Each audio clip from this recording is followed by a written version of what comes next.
Hello, welcome back to High Heels Happy Hour. I'm Christina, And I'm Ingrid. and yes, we're coming to you still kind of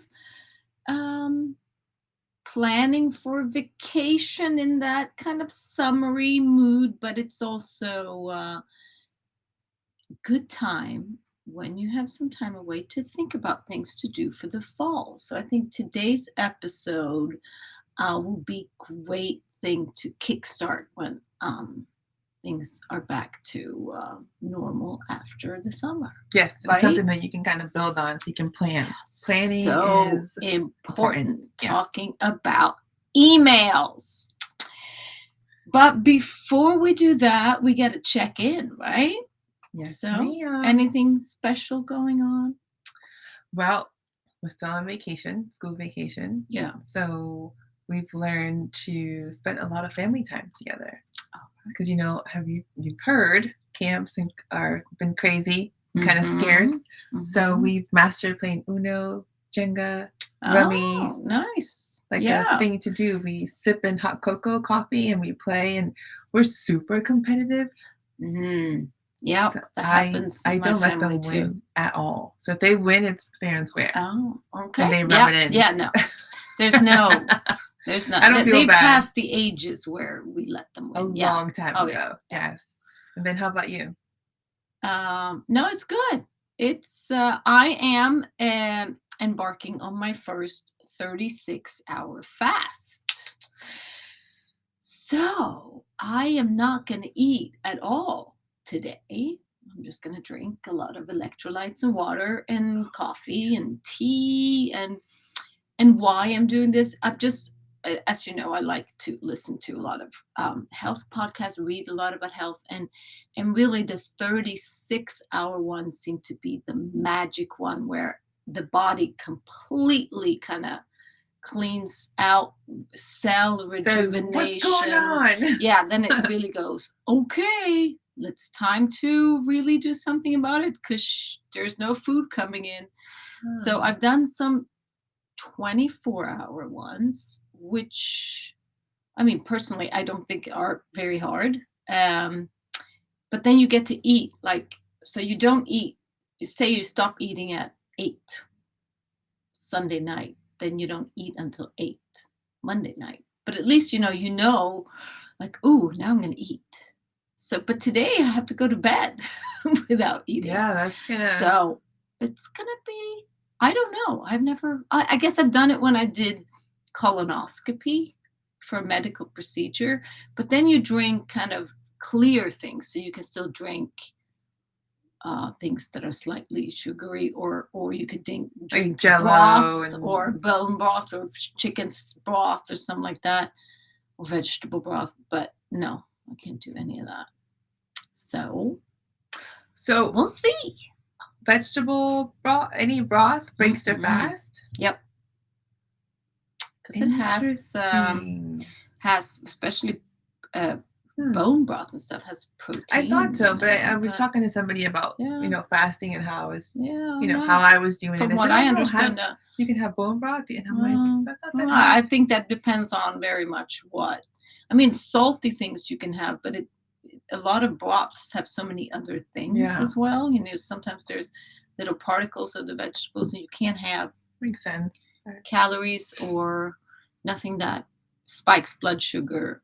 No, that makes sense. I just a lot of foods too. So. I didn't have an answer. I was like, no, I just don't have. No, so I am. That's what's new with me. So I decided before we go away, I'm like, oh, I should try to do like a reset. So we'll see. Bam, to be continued. Otherwise, everything's good. And do we have a hack? I do. Well, with life hacks, I think we can do a little bit of everything. But I found these on Amazon, and we've both started links for Amazon. So I'm going to have it. We started affiliate links. Yes.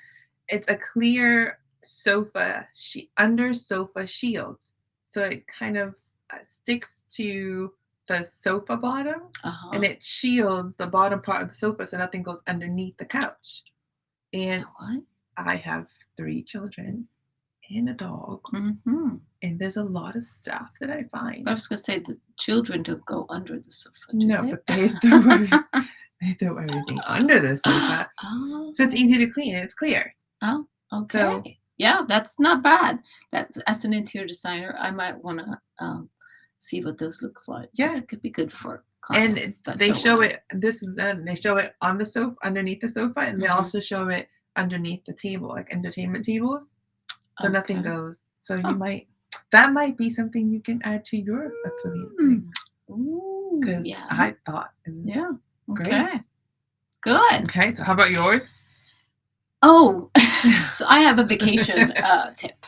So if you know that you're going, and if you're going on vacation this summer, I hope you already have done this. But if you're planning on going on vacation this Christmas or later in the fall or the winter, check your passport's expiration date.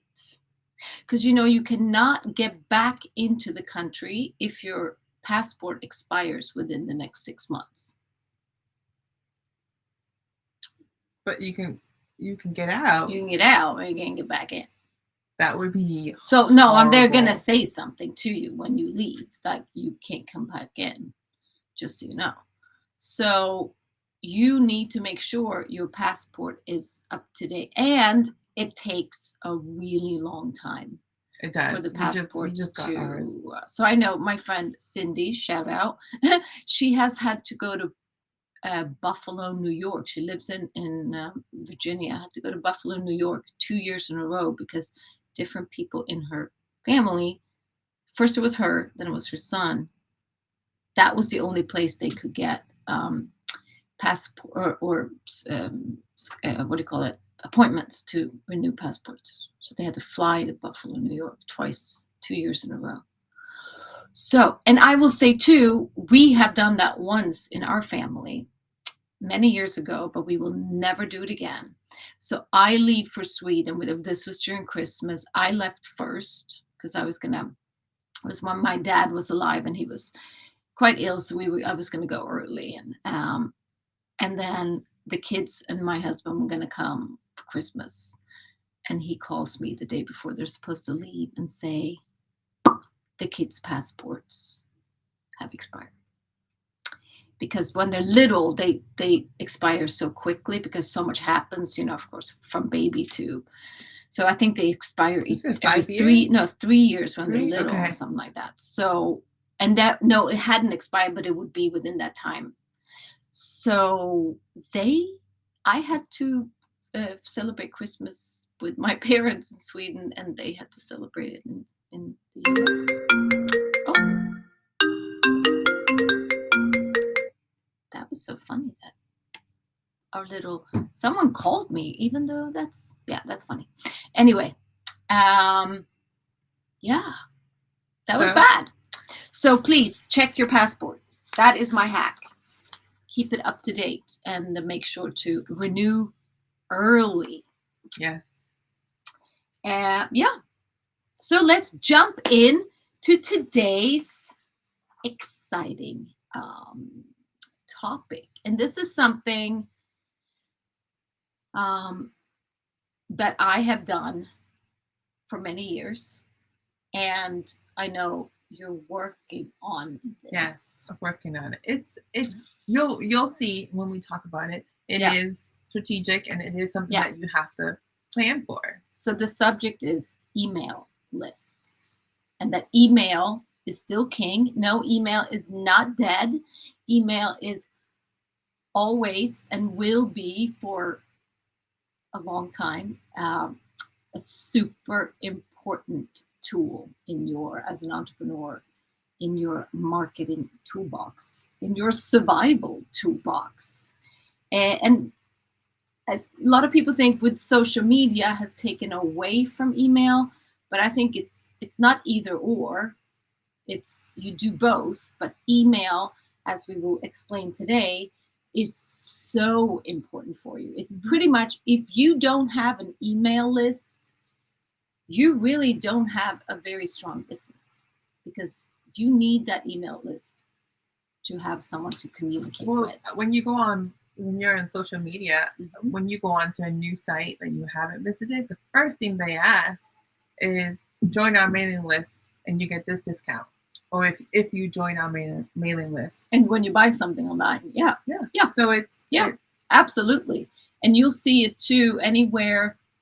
Yeah, if you purchase something online, even in stores now, they ask for your emails sometimes. And it's just that's the importance of being able to know who is in your audience. So I want to talk about why first, the reasons why email is king, and then I'll also give you some examples of how. So that's really good for you, Ingrid, since she's building her email list. And one of my goals each year, one of my SMART goals is how much I want to increase my email list. So I have a goal for like this year, I'd like to increase it this much. And so super important. So first, number one reason why you need an email list. Are we ready? Yes. Direct and personal communication. So we might think that social media, well, I communicate through social media. Well, social media is like shouting out to the masses. And as hope you know by now, even if people are in your friend group or they follow you on social media, only about between 5 and 10% of all your followers actually see your content. Is very much hit or miss. Depends on if they scroll or how they scroll. The algorithm, yes. So emails, it will reach your audience unless there's a bounce back and all that. But even if they don't read it, it gets into their inbox. So that you will reach your recipient or your audience. Then they can choose whether or not they want to read the email. But your name and your message or your subject line has ended up in their inbox. But it's also, when it comes to communication, it's a longer form content. You can't be that informative on social media. Social media is fast and just you work with hooks. Here you can really go into detail. You can explain things. You can do blogs, whatever it is, videos. You can send that in your emails. But it really is a way for you to go deep on subjects that you can't do on social media. And again, seeing your name in the inbox, even if they choose to delete the email, keeps you top of mind. So then your name, pops in there, and they might be like, I don't want to read what she has to write or written today. They still see your name constantly come into the inbox, and it's psychologically very important to they can delete it as long as they don't unsubscribe. Yes. So that's another important thing. You need to make sure. Delete is one thing, but also there needs to be an option to unsubscribe in your emails. Yes, that's just good marketing. What do you call it? Business sense. I'm gonna have a unsubscribe, and then when they hit it, Mayday, do not do. No, that will not. That will not. So if you don't have this list or email list to communicate, to have a direct communication with, you don't have a real way to communicate deeply with these people that in essence your list becomes your tribe.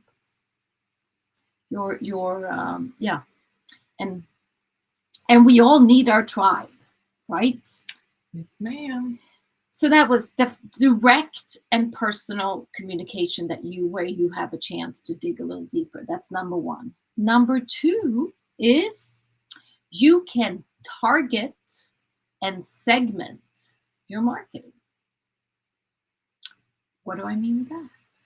So with email lists and the way most of these, and we talked about them, again, you can go back to the CRM episode where we talk about, because one great thing about CRMs is the ability to collect contacts and build smart lists. And and really be able to communicate with your audience through and create emails and send out.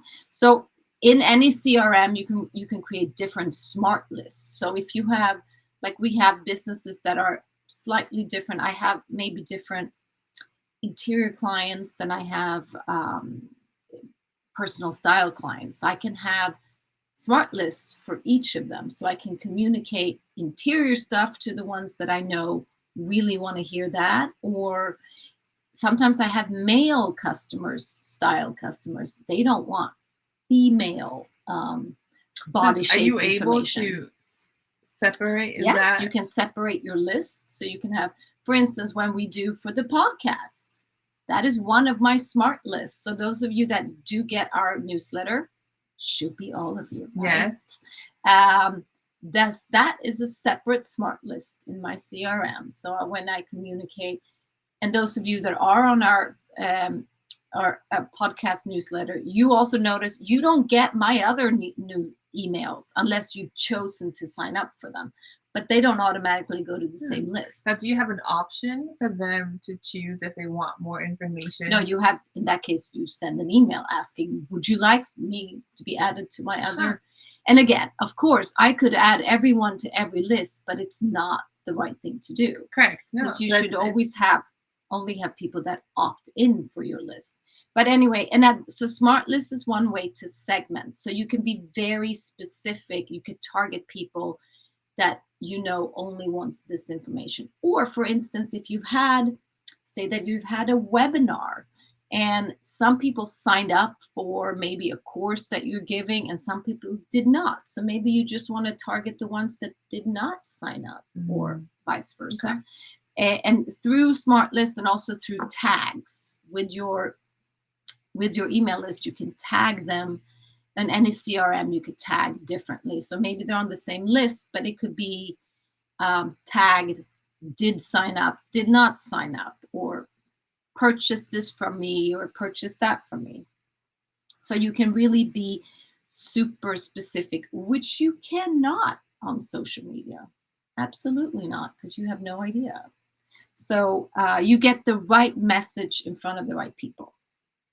That was number 2. Number 3, and as an elongation of that, because you have this targeted marketing, and you start really building relationships with the people on your list. And it's an excellent way for them to really get to know you, what you do, what you can offer. And you can go, as I said before, you can go as deep as you want to. You can go as detailed as you want to. But you can really start building, and through building relationship, you start building trust. Because why would I buy something from someone I don't know anything about? So that building relationship is a long-term strategy, but it's so important. And when they trust you, they're much more likely to purchase something that you offer. So remember that with your email list, or with your email marketing, first and foremost, it's there for you to add value to the people on your list. It's not for you to sell at all times. Absolutely not. There's something called the 80-20 rule, meaning 80% of your content should be added value. Tips, tricks, solutions to a problem you think they have, because they're on your list, so they're seeking your expertise for a reason. And then 20%, every now and then, you can throw in an offer that you think they would like, so you could sell something. But the likelihood of them purchasing that is so much higher if you have communicated value to them, because they trust you. So that relationship building is so, so important. And remember, this is long term. It's not a quick fix like sign up my list, buy this from me. No, it's about building relationship over and over. And I will say, so I've had my list for a long time, or I've kept building my list for a long time. And I have people that I meet that I haven't seen for years. And they say, oh, I still read all your emails. And every now and then, all of a sudden, they come in as an interior Mm. client because they're like, oh, I've been reading your emails for years and I really trust you. Or come in for one of my uh, programs I do. And you were like, wow, I had no idea you were still reading and still, and so people do with emails, people do, if they're still on your list and they haven't unsubscribed, they do really trust what you do and they do check in. I So will tell you, and you're mhm, probably going to see Christina go, see, Ingrid. I had somebody recently that I met probably 12 years ago, 11 years mhm. ago, send me a message, say, hey, do you still do this or do you still have this?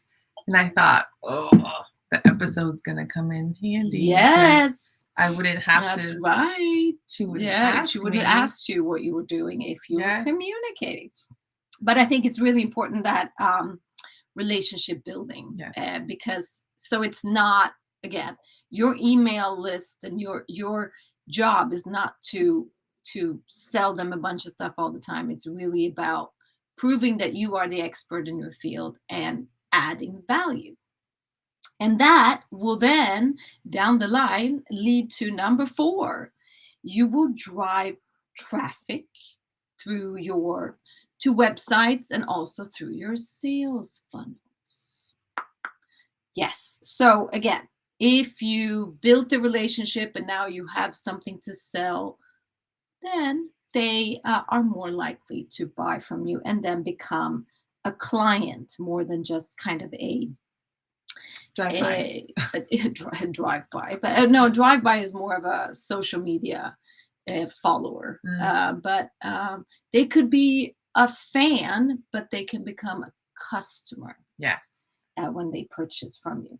But having and that's another great thing about your email list and with the CRM system is that you can build these funnels, emails. So you can have a whole series of emails that go out automatically for someone that decides to join your mailing list somehow. I do know that you have that and I do Yep. like that. Yep.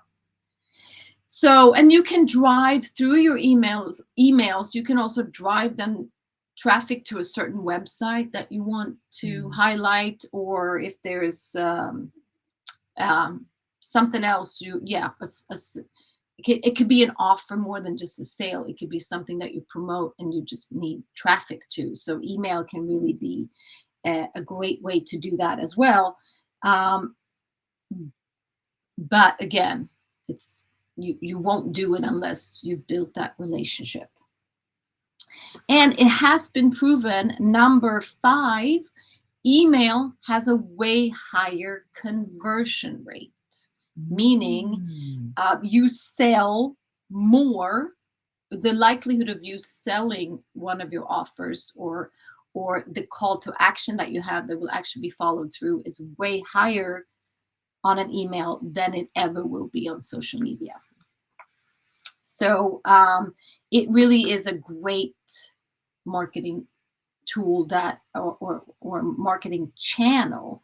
And again, it is because you've built a relationship, they trust you, and that's why it converts higher. And Makes it's sense. also, just think about it, how we read emails or how we interact with social media. Social media, we're scrolling and we're just Mhm. kind of fast tidbits here and there.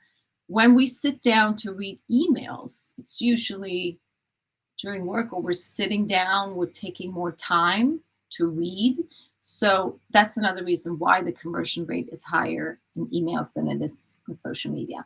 And that makes it super cost efficient because, and that's number 6, it's cost efficient. Because again, you might invest in a CRM system that does more than just emails, but there are free ones out there like MailChimp. Uh,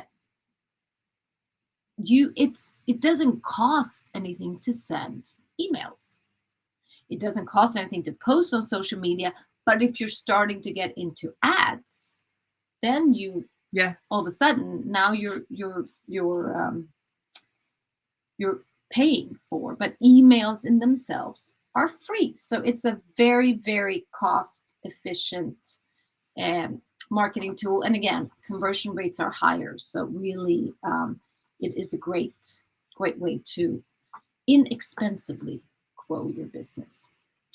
All right, number 7, it's a great way to keep the pulse of your people, to make sure that you're relevant, because you can easily get customer feedback, reviews, hello Google review, and you can do research. So say that you have, if you would love to get some more Google reviews on your, again, you can go target it and send out to people that have just purchased something from you. Then you do an email campaign towards them that will increase your reviews. And we all know reviews are super important in sales. But you can also say that you're thinking about maybe starting a new course or maybe a webinar, but you're not sure. So who better qualified to answer that than the people that actually are in your tribe, so to speak, that are potential customers to you. So you can send out little research emails saying, hey, I have an idea. This is my idea. Would that be something that would interest you? Please just reply yes or no. So great way to make sure that what you're doing is relevant. And then number 8, and this is so important, could be number 1, but no, I just had it at the end. It is the ownership and control you have over an email list. So think about this. You do not own even your page on Instagram or Facebook. They can decide to close down any day, and you would lose all your followers. Think of all the people that have been hacked, whose accounts have been hacked, or where Instagram had gone in and locked it and they can't access. Yes. So if you're only looking for followers on social, they can disappear tomorrow. You do not own the platform. Haven't we heard discussions about the government not wanting TikTok in the US, and they were going to sell it, or they were going to, I mean, there's been discussions because of the potential involvement of Chinese government in TikTok. What if they decide, no, we're going to close TikTok tomorrow? If your business is solely on social media, you do not, it's like you're renting a space somewhere and they just decide to close down tomorrow. If you get paid by TikTok and TikTok's not there, what do you do then? If they close it, what do you do? So super important with your email list. You own the list, you own the platform, you are in charge and have control over what it is you send out, when you send it out. And if something happens with your social media, well, you can communicate with your audience saying, hey, just so you know, I'm no longer on Instagram, or I'm no longer on TikTok. This is where I am.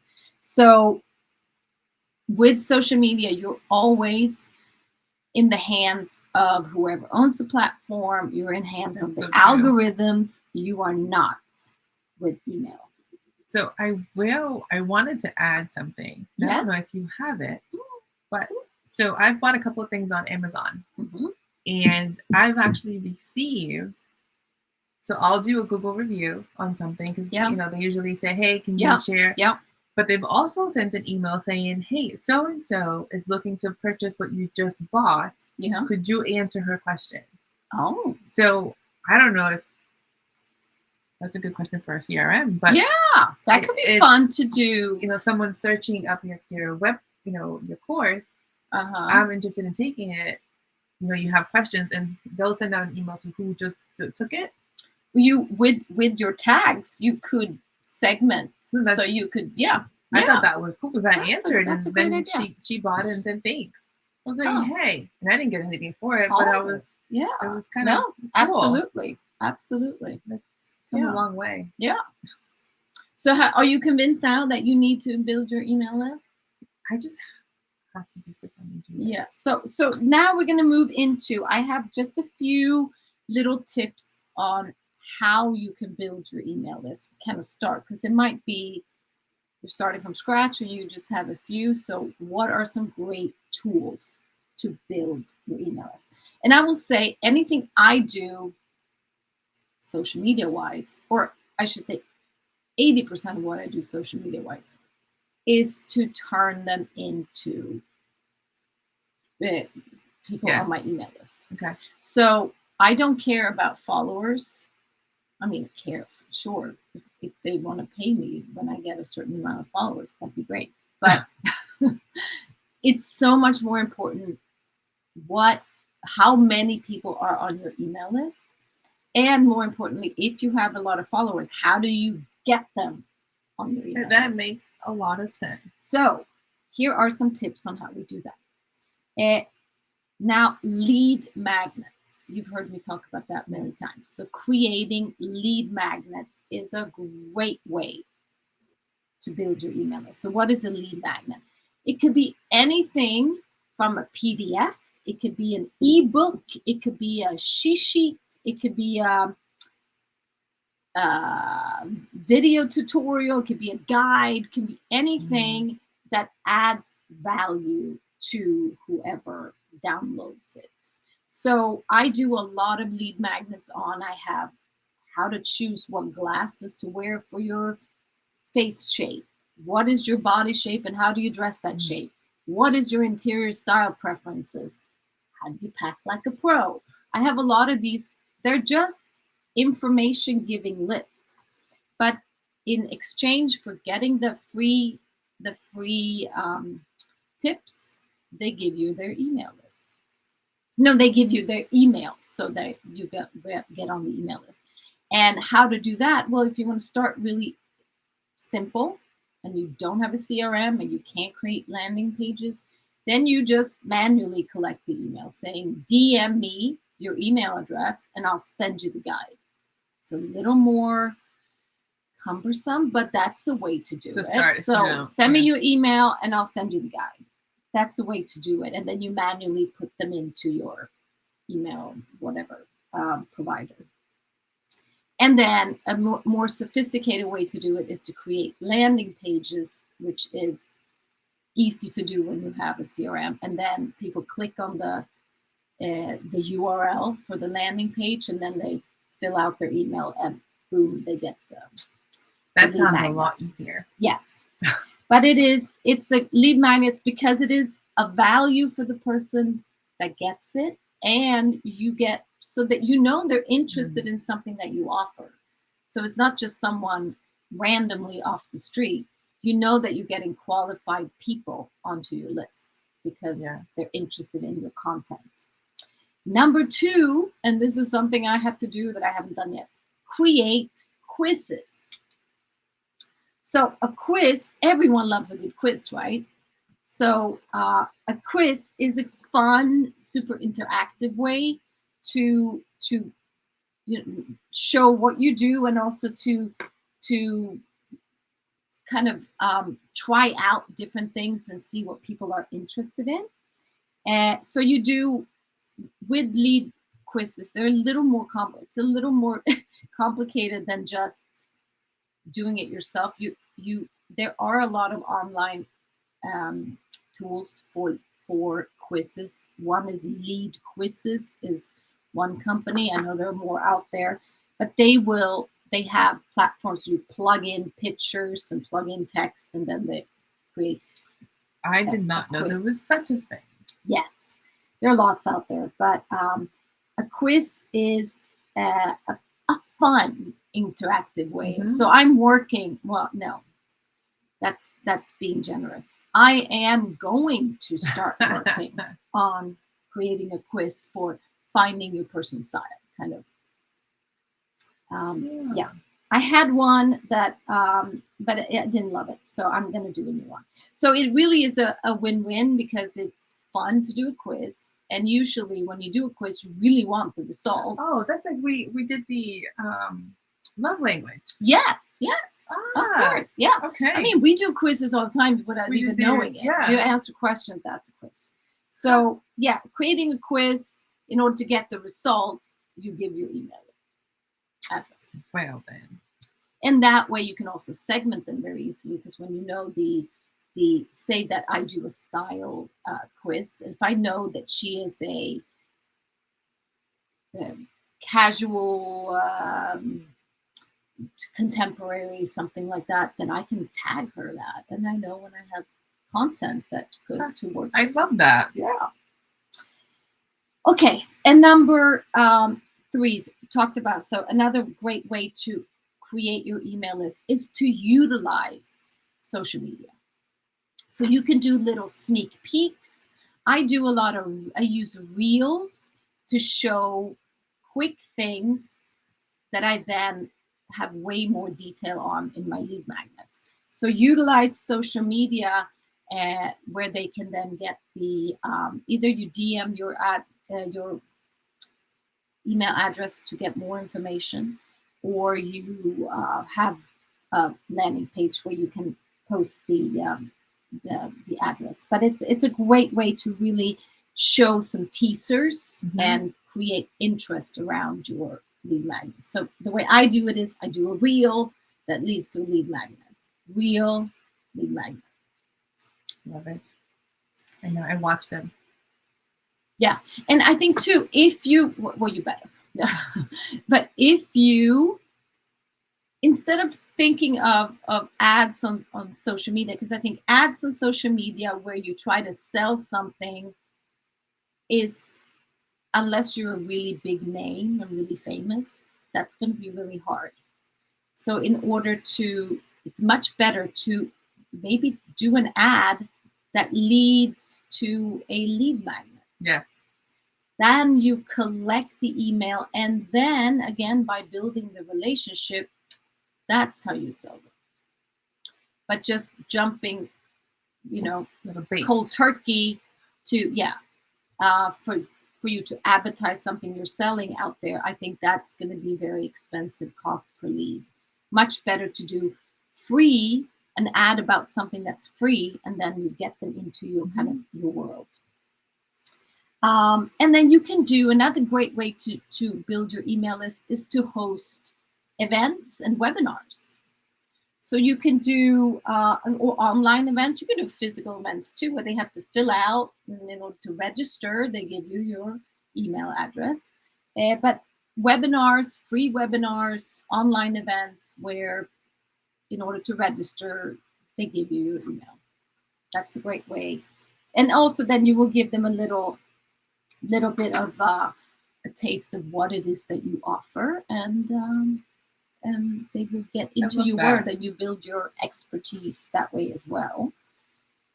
And then a 5th and last little tip for today is you can cross promote with other entrepreneurs. So say that I can cross promote my list with your list. So if I feature you in my newsletter, my email, then I can say, and if you're interested in finding out more about Ingrid, here is a link. Then you get access. They will click on your link, or they can sign up for your email list, and that way we share and cross promote our businesses. Love it. I haven't done that enough. I'm going to do more of that. Yeah. So yeah, those are some. So lead magnets, super important. That adds value when you make sure that they get something free of value and you get their address. Quizzes, really fun. Use social media to give sneak peeks of things that you can offer. And host webinars, online events, and cross-promote with other entrepreneurs. I love it. Was that jam-packed or what? It was, but it's good. So yes, and it doesn't matter if you have 2 people on your list now, you can easily build and nobody knows either. I mean, whether you have 1,000 or 2. Doesn't matter. It's perfect. But don't feel like if you're starting out and you have really nothing. I have my neighbor, my sister, and my mom. No, well, it doesn't matter. You can start building and make it a goal, make it a monthly goal to really increase your email list by a certain number. I think I should put my paddle up. Christina, sold. Yes, I'm just, yes. oh my God. And I will also add there are a lot of free webinars from famous marketeers out there. I know Jenna Kutcher does one. I know Amy Porterfield does another. There are a lot of free webinars. So go into your search engine and put in, ask ChatGPT. Say free email list building advice. You can see a lot of free webinars and paid courses on how to do it too, but start with the free, I would say. Yeah. And of course, use my free tips I just gave you. Why not? Yes. All right. That's all I had on my email adventures. Love it. Well, Christina, as always, yes. super fun. Thank you. To hang out. Yes. To chat. And I can drink no alcohol today since I'm fasting, but wish me luck. All right. Until next time. Bye-bye. Cheers. Cheers.